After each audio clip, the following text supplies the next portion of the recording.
नमः संस्कृताय। संस्कृत गंगाधारक में प्रयागराज में आप सभी लोगों का स्वागत है। आज हम लोग पढ़ेंगे क्या, नाट्यशास्त्र। आइए नाट्यशास्त्र पर प्रश्नोत्तरी करते हैं। आज का पहला प्रश्न है, षट्त्रिंशत्ध्यायी या षट साहस्री संहिता कहा जाता है। किसको कहा जाता है? रामायण को, नाट्यशास्त्रम नाट्यशास्त्र को, महाभारतम महाभारत को, अर्थशास्त्रम अर्थशास्त्र को। तो देखिए, षट्त्रिंशत्ध्यायी या षट साहस्री संहिता, ध्यान रखिएगा। तो नाट्यशास्त्र में कितने अध्याय हैं? 36 अध्याय हैं। कितने अध्याय हैं और कितने श्लोक हैं? 6000 श्लोक हैं। ठीक है, 36 अध्याय हैं और 6000 श्लोक हैं, ध्यान रखिएगा। तो इसी से नाम पड़ गया क्या, षट साहस्री संहिता। ठीक है, षट मतलब 6, सहस्र मतलब 1000, तो क्या आ जाएगा? 6000 हो जाएगा। और षट त्रिंशत मतलब 63, 30, षट मतलब 6, 30 और 6, हाँ, तो ये 36 अध्याय वाला कौन ग्रंथ है? नाट्यशास्त्र है। और या तो षट साहस्री संहिता कहा जाएगा या तो षट्त्रिंशत् अध्यायी। ठीक है, विकल्प आपका कौन सा सही हो जाएगा? बी। कौन सा? बी, नाट्यशास्त्र को कहा जाता है। ठीक है, राम जन्म को बुला लीजिए, राम जन्म जी को। तो देखिए, विकल्प बी सही उत्तर है, नाट्यशास्त्र। षट्त्रिंशत्ध्यायी या षट साहस्री संहिता किसे कहा जाता है? तो नाट्यशास्त्र को। महाभारत को क्या कहा जाता है? षट साहस्री, नहीं, षट साहस्री सही, 1,00,000 श्लोक है ना। शत मतलब 100, सहस्र मतलब, तो षट साहस्री संहिता होते हैं। किसको कहा जाता है? महाभारत को। चतुर्विंशत साहस्री संहिता किसे कहा जाता है? रामायण को। क्यों? क्योंकि उसमें 24,000 श्लोक हैं। तो ध्यान रखिएगा, चतुर्विंशत साहस्री संहिता रामायण को कहते हैं। षट्त्रिंशत्ध्यायी या षट साहस्री संहिता आपके नाट्यशास्त्र को कहते हैं। और महाभारत को क्या कहते हैं? षट साहस्री संहिता। ठीक है, चलें आगे। उनको बुला लीजिए, नहीं तो कहेंगे बुलाया नहीं। नाट्यशास्त्र को कहा जाता है, नाट्यशास्त्र को क्या कहा जाता है? चतुर्थ वेद, पंचम वेद, वेदत्रयी, सप्तम वेद। तो ध्यान रखिएगा, नाट्यशास्त्र को अपर पूछा जाता है, नाट्यशास्त्र का अपर नाम या कौन सा वेद कहा जाता है? अपर नाम में वो भी आ जाएगा क्या? षट साहस्री संहिता भी आ जाएगा। तो नाट्यशास्त्र को कहा जाता है क्या? चतुर्थ वेद कहते हैं कि पंचम वेद की वेदत्रयी की सप्तम वेद? क्यों कहा जाता है पंचम वेद? क्योंकि उस वेद को सब नहीं पढ़ सकते थे उस समय, स्त्रियों को तो एकदम निषेध था पढ़ना।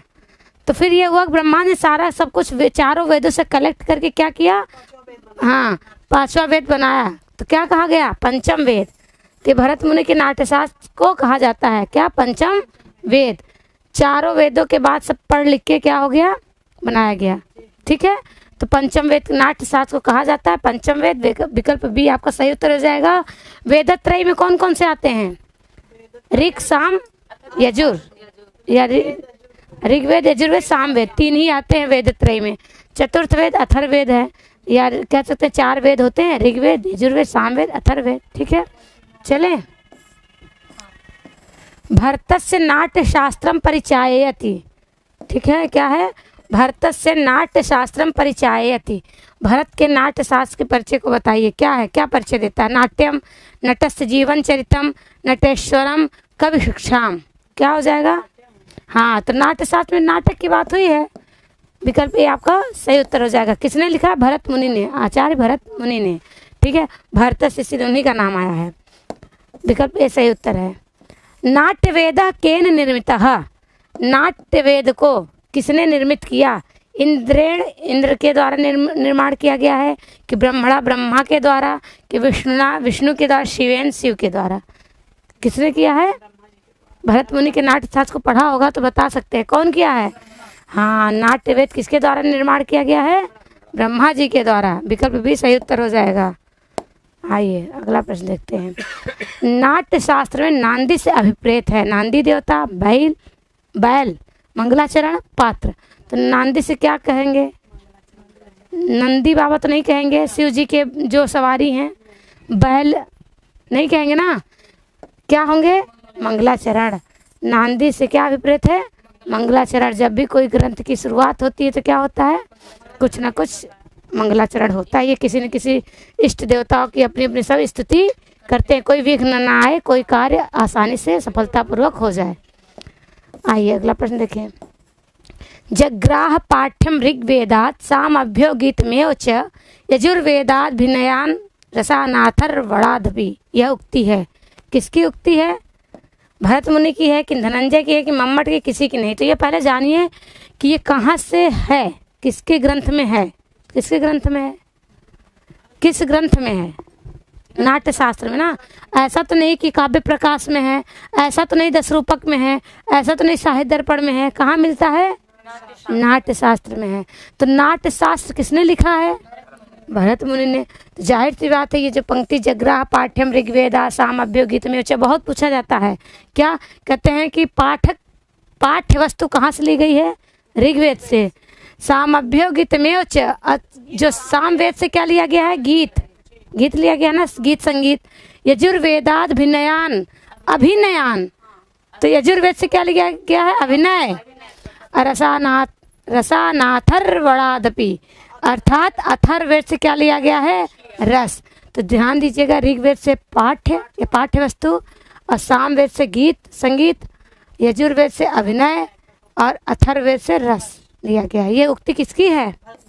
भरत मुनि की है, ध्यान रखिएगा, बहुत प्रश्न इससे बनता है। चले आगे, विकल्प ए सही उत्तर हो जाएगा।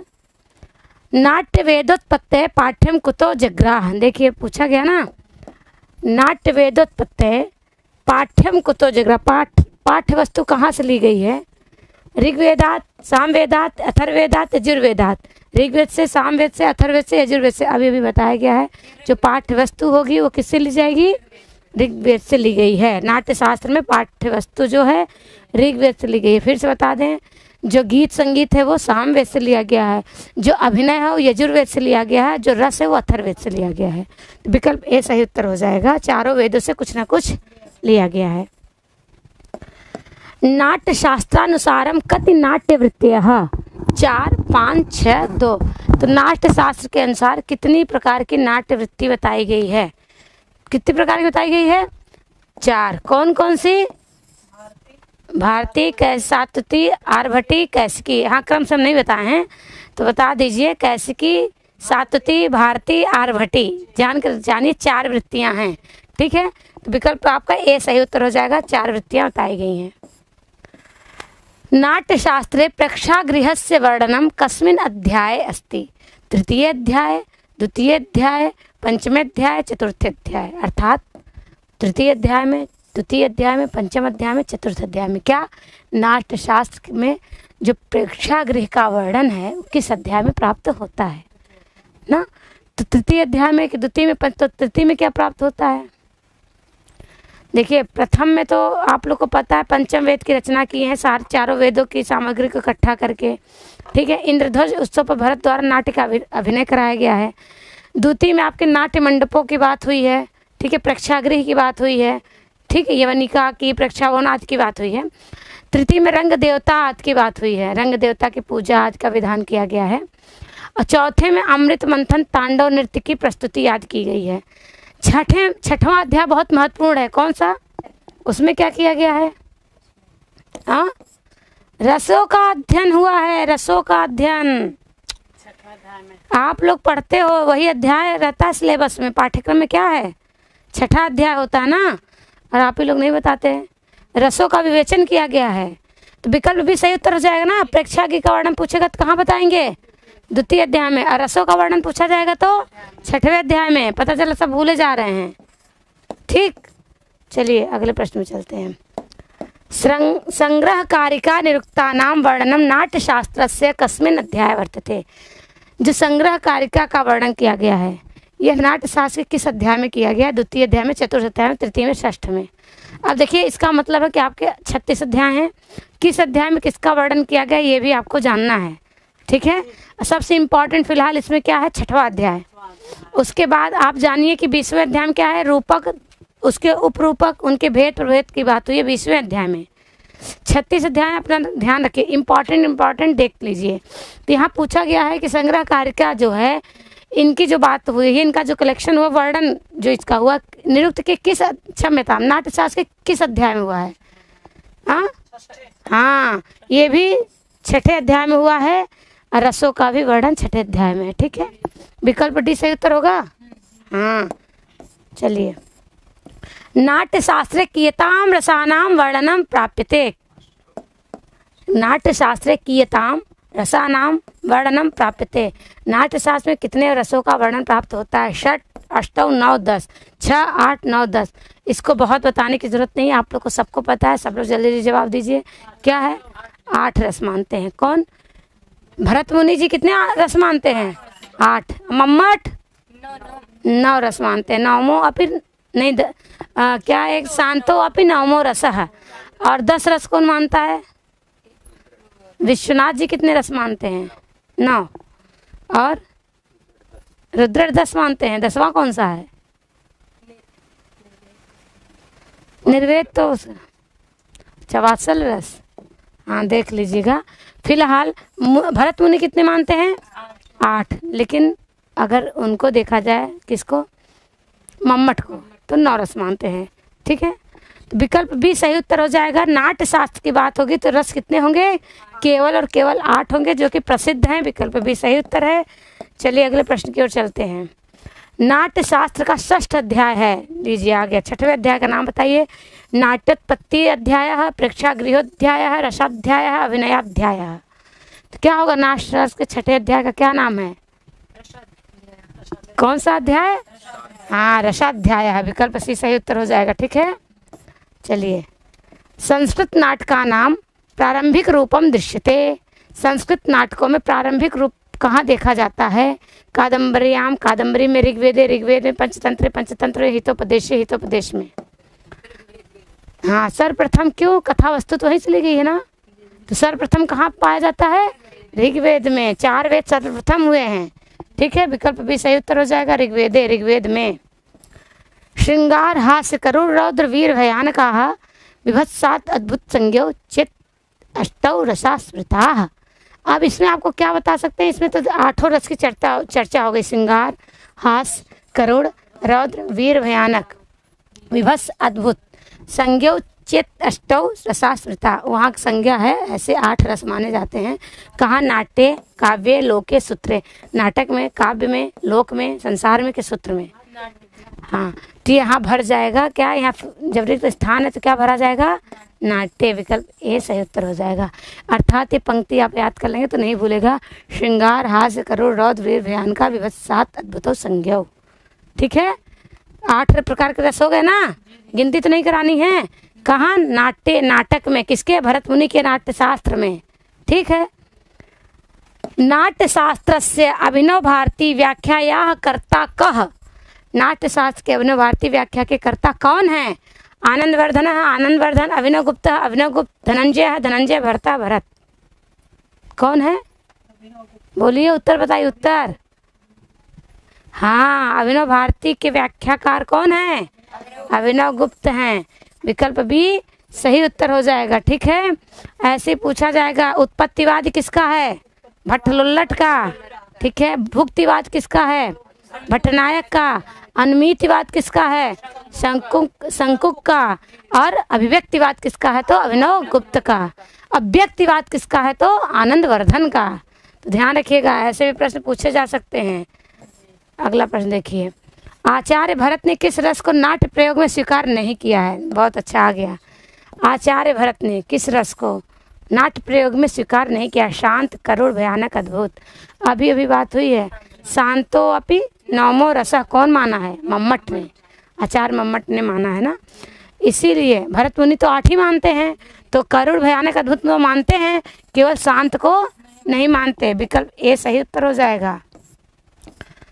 देखिए अगला प्रश्न। विभाव, अनुभाव और व्यभिचारी भाव के संयोग से रस की निष्पत्ति होती है। कथन किसका है?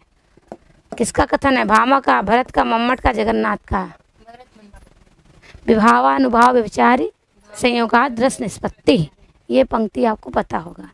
तो हाँ, कहते हैं विभाव, अनुभाव और व्यभिचारी भाव के संयोग से जो रस की निष्पत्ति होती है, तो रस की निष्पत्ति होती है। ये कथन किसका है? भरत मुनि का है। भरत जी ही इसकी चर्चा करते हैं। फिर निष्पत्ति में सब लोग अपने अपनी व्याख्या किए हैं। चारों आचार्यों ने, शंकुक ने, भट्टलुल्लट ने, भट्टनायक ने, अभिनव गुप्त ने, सबने निष्पत्ति पर व्याख्या किया है। चलिए उत्तर लगा दिए थे ना, बी विकल्प सही होगा।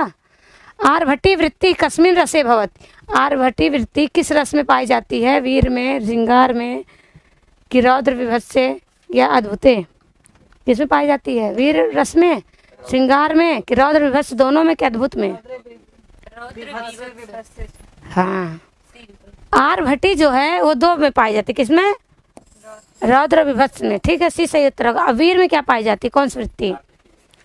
अच्छा, वीर और अद्भुत, सात्वती वृत्ति दो में पाई जाती है, वीर में भी और अद्भुत में भी, ठीक है। फिर आपका बचेगा कैसे की वृत्ति कहाँ पाई जाती है? श्रृंगार और हास्य में, हास्य रस और श्रृंगार रस में। अब भारतीय वृत्ति करुण रस और अद्भुत में, तो ये दोनों अद्भुत में मिल रहा है। कौन कौन? सात्वती और क्या? आर्भटी नहीं, भारती, ठीक है। और कैशिकी श्रृंगार रस और हास्य रस में पाई जाती है। सात्वती वीर रस में पाई जाती है ना, अद्भुत भी मिल रहा है उसमें, ठीक है। समझ में आ गया? वीर की बात होगी तो क्या हो जाएगा? सात्वती। श्रृंगार की बात होगी तो कैशिकी, हाँ। अद्भुत की बात होगी तो भारती भी कह सकते हैं, सात्वती भी मिल रहा है। और एक क्या बचा था? और नहीं, एक रस, करुण रस, करुण, भारतीय करुण में मिलता है, जो भारतीय वृत्ति है करुण में पाई जाती है, ठीक है। समझ में आ गया क्या जी? समझ में आया ना? इसमें कौन सा विकल्प सही हो जाएगा? विकल्प सी सही उत्तर हो जाएगा। चलिए अगला प्रश्न देखते हैं। भारत द्वारा स्थापित स्थायी भाव की संख्या है 10, 8, 8 कि 12, 12 कि 11, 11। तो भारत ने स्थायी भाव की संख्या कितनी बताई है? स्थायी भाव, रस कितने बताए हैं? तो स्थायी भाव कितने बताएंगे? जाहिर सी बात है, तो कितने हो जाएंगे? 8, 8, विकल्प भी सही उत्तर हो जाएगा ना। क्या स्थायी भाव की संख्या पूछा जाएगा तो, रस की संख्या पूछा जाएगा तो 8 है ना। असंचारी भाव पूछेंगे तो बस व्यभिचारी भाव की संख्या, अच्छा संचारी भाव, व्यभिचारी भाव, व्यभिचारी भाव, अच्छा संचारी व्यभिचारी एक ही होता है। अच्छा, हमें नहीं पता था भैया। रस का सर्वप्रथम शास्त्रीय विवेचन किसने किया? रस का सर्वप्रथम शास्त्रीय विवेचन किसने किया? भट्ट लोल्लट ने, भरत मुनि ने, राजशेखर ने, शंकुक ने? जाहिर सी बात है, रस का सर्वप्रथम शास्त्रीय विवेचन भरत मुनि किए हैं, तभी तो खंडन मंडन सब आचार्यों ने किया है। तो विकल्प बी यहाँ सही उत्तर हो जाएगा ना। विकल्प बी सही उत्तर है। रस का सर्वप्रथम किसने चर्चा किया है या शास्त्रीय विवेचन किया? तो भरत मुनि ने ही किया है। विकल्प बी सही उत्तर है। न तज्ज्ञानं न तत्शिल्पम न सा विद्या न सा कला इति कस्मात् ग्रंथात् उद्धृतो अस्ति। पूछा जा रहा है कि ये जो पंक्ति है ये कहाँ से ली गई है या कहाँ उद्धृत है, कहाँ पाई जाती है? साहित्य दर्पणात्, साहित्य दर्पण में, काव्य प्रकाशात्, काव्य प्रकाश में, नाट्यशास्त्रात्, नाट्यशास्त्र में, दशरूपकात्, दशरूपक में। सबसे बड़ी बात है कि यही प्रश्न हम गलत करके आए थे, इसको हम साहित्य दर्पण लगा के आए थे, इसलिए अब कभी नहीं भूलेगा और आप लोग भी मत भूलिएगा। अच्छा उत्तर बता रहे हैं, कहाँ? नाट्यशास्त्र में नहीं, साहित्य दर्पण में मिलता है भाई। हाँ सही में, ठीक है। न तज्ज्ञानो, हमें लगा कि भैया ये तो साहित्य दर्पण का, लेकिन नहीं, कहाँ का है? नाट्य। इसका अर्थ क्या भैया लोग बताइए, इसको पढ़िए, बहुत बार प्रश्न पूछा जाता है, बोलिए। इसके अंदर क्या क्या छिपा है? शिल्प है, ज्ञान है, विद्या है, कला है, ये कहाँ मिलता है? कहते हैं केवल नाट्यशास्त्र में और कहीं नहीं। थोड़ा बुद्धि ऐसी लगा लीजिए भैया, ज्ञान लिखा है, शिल्प है, यहाँ संधि हो गई है, विद्या है, कला है, ऐसे बता दीजिए थोड़ा थोड़ा। क्या पढ़े लिखे हैं आप लोग बताइए, सर का नाक कटा देंगे। तो ये कहते हैं जो मिलता है सब यही मिलता है। कहाँ मिलता है? नाट्यशास्त्र में, अदरवाइज कहीं नहीं मिलता, अर्थात अन्यथा आपको कहीं नहीं मिलेगा। नाट्यशास्त्र जरूर पढ़िएगा, ठीक है। जो सब लोग क्या करते हैं, मूवी बनाते हैं, पिक्चर बनाते हैं, जो लोग सब लोग हीरो हीरोइन हैं, सब यही है, भरत मुनि के नाट्यशास्त्र पढ़ पढ़ के उसी से एक्टिंग करा रहे हैं। आप पढ़ेंगे तो आपको मिलेगा कि हंसना कैसे चाहिए, रोना कैसे चाहिए, कितने प्रकार के सब हैं। अब बताओ, संस्कृत में होकर भी हम लोग कुछ नहीं करते हैं और सब लोग पढ़ पढ़ के कहाँ कहाँ चले जा रहे हैं। तो हम लोग को भी पढ़ना चाहिए, जानना चाहिए, कम से कम जान तो लीजिए। पढ़िए भले नहीं, करिए भले नहीं एक्टिंग। फिलहाल आज से हमारी दीदी लोग एक्टिंग कर रही हैं, अच्छी बात है। फिर आ गया देखिए क्या, न तज्ज्ञानम न तत्शिल्पम न सा विद्या न सा कला इत्यादि श्लोका भवत। काव्य प्रशंसा, गुण प्रशंसा, नाट्य प्रशंसा, अलंकार प्रशंसा। यह जो पंक्ति है ये किसकी प्रशंसा में आई है ये आपको बताना है। काव्य की प्रशंसा में है कि गुण की प्रशंसा में है कि नाटक की प्रशंसा में है कि अलंकार की प्रशंसा में है? तो नाट्य प्रशंसा में है। किसके? नाट्य की प्रशंसा में है कही गई है, ना कि गुण, ना काव्य, ना अलंकार। विकल्प सी सही उत्तर हो जाएगा। आइए, हास्य रसस्य कति भेदा भरतेन उक्ता, आ गया ना। देखिए, भरत ने हास्य रस के कितने भेद बताए हैं ये बताना है। सप्त, षट, 10, अष्ट, 7, 6, 10, 8, कितने रस बताए हैं? अरे भाई, हास्य रस के कितने भेद हैं? अरे भाई, 6 भेद हैं, 6।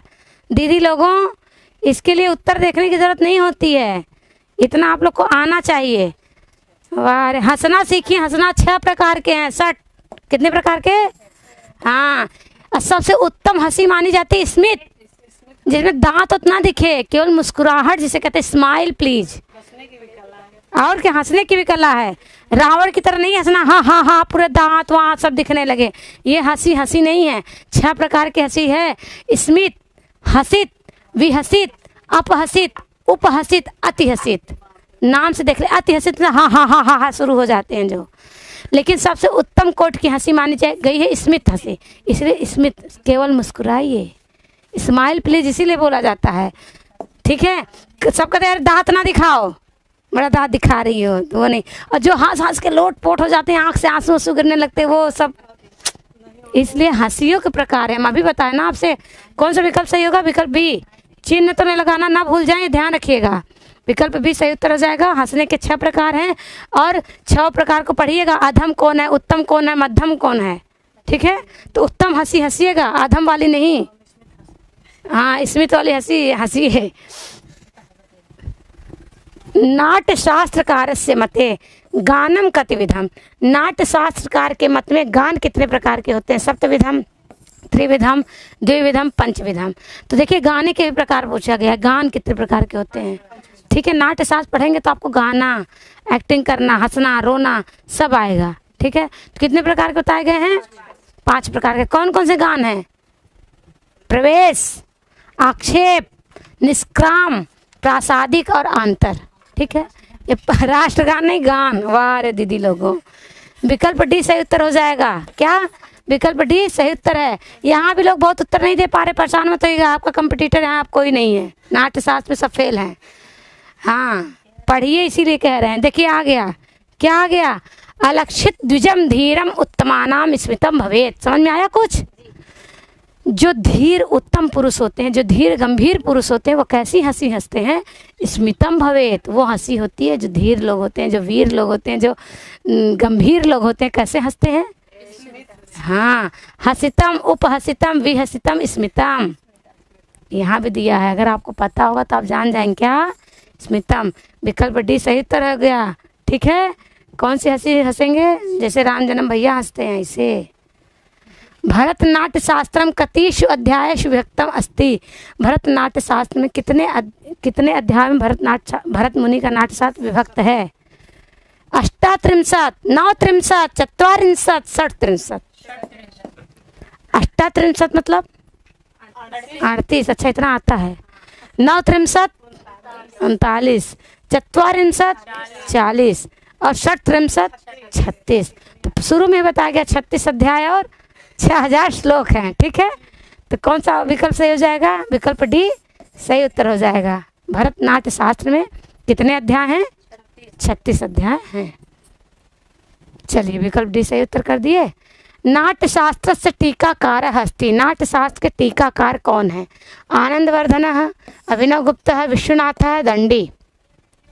तो नाट्य शास्त्र के टीकाकार की बात हो रही है। कौन? अभिनव गुप्त। कौन है? अभिनव गुप्त हैं नाट्य शास्त्र के टीकाकार। विकल्प भी सही उत्तर हो जाएगा। अच्छा, तो आज इतना ही है। नाट्य शास्त्र की तैयारी आप लोग अच्छे से करिए। देखिए, सब लोग का उत्तर इतने अच्छे से फास्ट आ रहा है, आप लोग पीछे हैं, इसलिए खूब अच्छे से नाट्य शास्त्र को पढ़ लीजिए। बस आज इतना ही। नमस्ते संस्कृत है।